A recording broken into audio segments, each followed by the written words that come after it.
So hello what's up guys, मेरा नाम है आरजे रोशन। आप देख रहे हैं लेजेंड्स एंड मिथ्स चैनल। तो आज का हमारा वीडियो है legends and myths presenting the mystery beyond time travel. Time travel, समय यात्रा, इसके बारे में तो आप लोगों ने सुना ही होगा।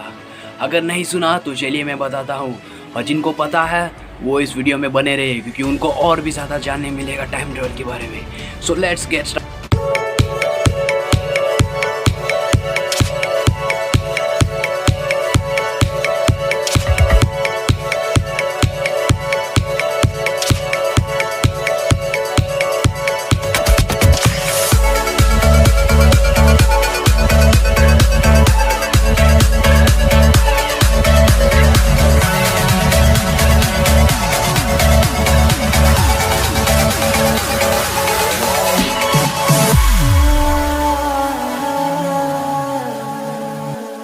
क्योंकि हम इसमें पूरी जानकारी लेंगे टाइम ट्रैवलर के ऊपर, टाइम ट्रैवल इंसिडेंट्स के ऊपर, और मेन द ग्रैंडफादर पैराडॉक्स के ऊपर।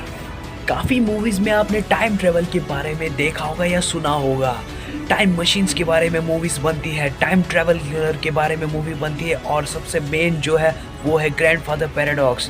तो हम पहले ग्रैंडफादर पैराडॉक्स को नहीं देखेंगे क्योंकि वो बहुत कॉम्प्लिकेटेड है और हम इसे लास्ट में देखेंगे।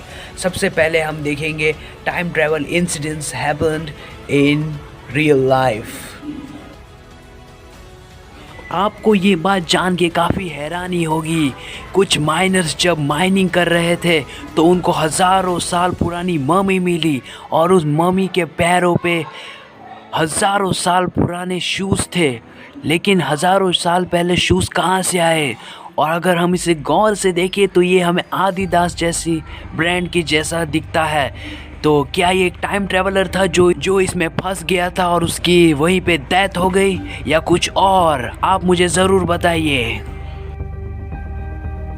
एक आर्कियोलॉजिस्ट की टीम जब अपना काम कर रही थी तो उन्हें ज़मीन में से एक फिंगर वॉच मिली। उस फिंगर वॉच में लिखा हुआ था मेड इन 2008।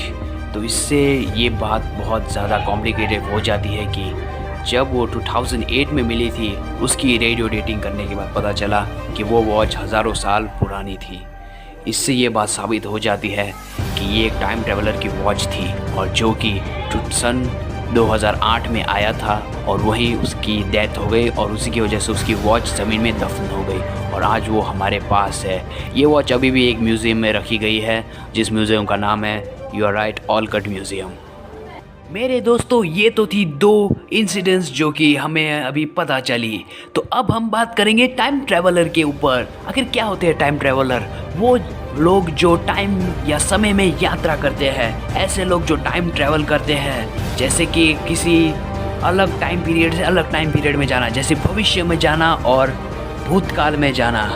और हमारे पास दो टाइम ट्रैवलर भी रिकॉर्ड हुए हैं, जो कि है हमारा पॉपुलर नोवा, और दूसरा है उसका नाम था हॉक। हॉक एक ऑर्डिनरी प्लम्बर था।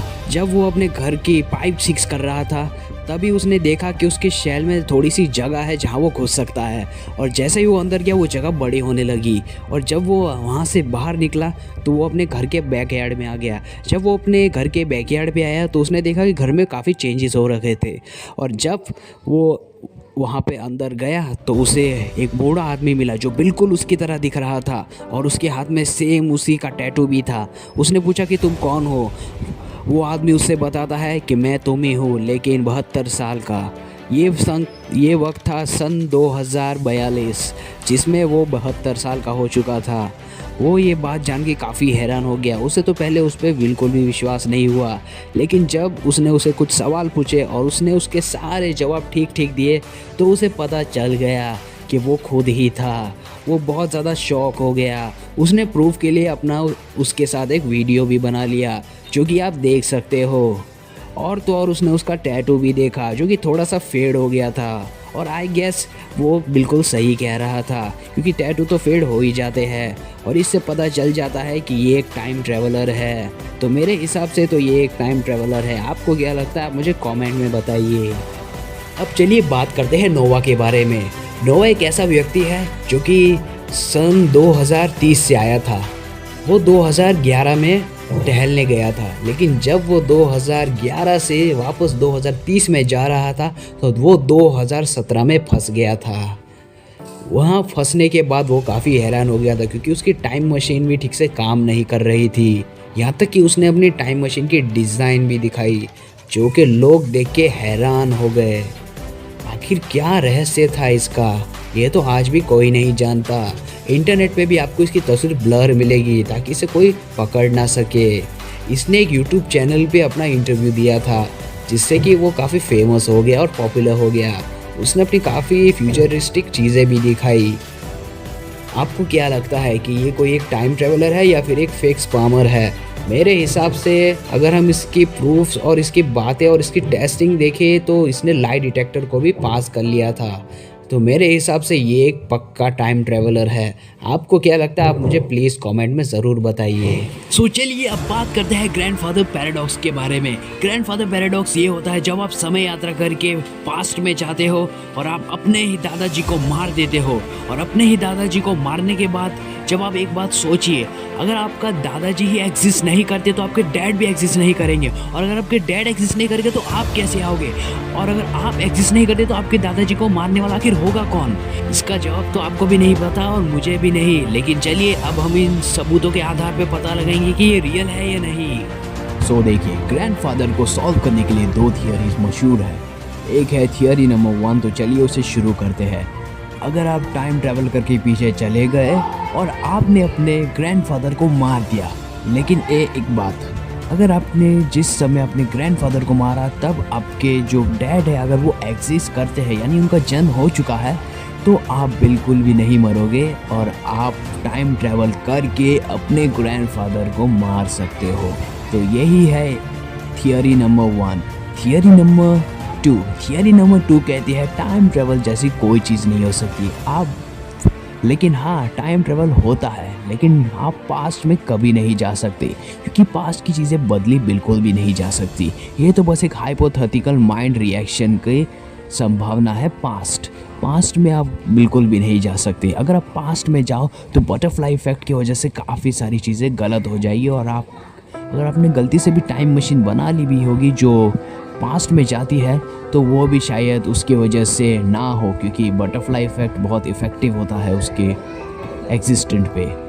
और इसी के साथ ये थियोरी नकार जाती है कि अगर आप पास्ट में नहीं जा सकते तो आप अपने ग्रैंडफादर को मार भी नहीं पाओगे, और अगर आप अपने ग्रैंडफादर को नहीं मारोगे तो आपके डैड भी नहीं मरेंगे, और डेफिनेटली अगर आपके डैड भी नहीं मरेंगे तो आप भी नहीं मरोगे और आप भी ज़िंदा रहोगे। इसीलिए आपकी भी ये एग्जिस्टेंट ये काउंट करता है। तो इसी के साथ ये थियोरी यहीं पे ख़त्म हो जाती है। अगर आपको ये थियोरी आसान शब्दों में सुननी है तो मैं आपको और एक बार बता देता हूँ। अगर आप किसी भी टाइम मशीन में ट्रैवल कर पाते तो आप फ्यूचर में ही कर पाओगे, आप पास्ट में बिल्कुल नहीं जा सकते। अगर आप गलती से भी पास्ट में चले जाते हो तो छोटी सी भी गलती आपकी जान ले सकती है, या फिर आपने जो टाइम मशीन बनाई है उसे भी वो ख़त्म कर सकती है। तो यही है थियोरी नंबर 2। उम्मीद करता हूँ आपको ये थियोरी नंबर 2 अब समझ आ गई होगी। अगर आपको समझ नहीं आई फिर आप मुझे कमेंट में ज़रूर बता सकते हो या पूछ सकते हो, मैं उसका जवाब आपको ज़रूर दूंगा 8 दिन के अंदर।